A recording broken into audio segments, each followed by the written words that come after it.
Et là, c'est vrai que depuis quelques temps déjà, l'intelligence artificielle et les questions liées à l'intelligence artificielle dans la création, donc en cinéma, en littérature, en musique, commencent à surgir de plus en plus dans le débat public.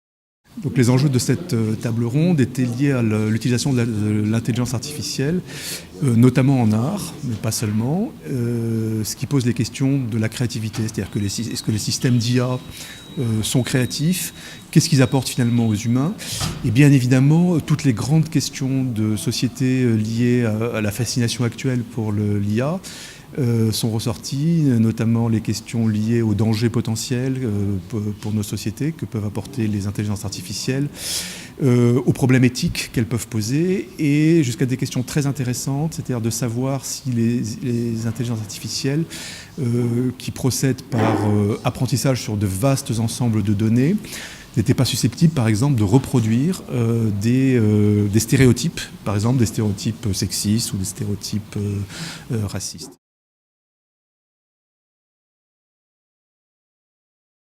Donc je pense que c'est un enjeu très important. Je pense que finalement l'acte créatif existera toujours, mais il consistera plutôt d'un choix parmi les filtres appliqués, parmi les changements appliqués.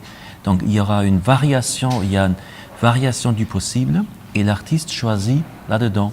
C'est ça que permettent ces filtres. Il peut appliquer comme logiciel Prisma, les différents styles d'artistes, mais vraiment de manière systématique et perfectionnée. Il peut peut-être même un jour insérer de l'humour, il peut insérer différentes parties de la création artistique qui, pour l'instant, étaient réservées à l'humain.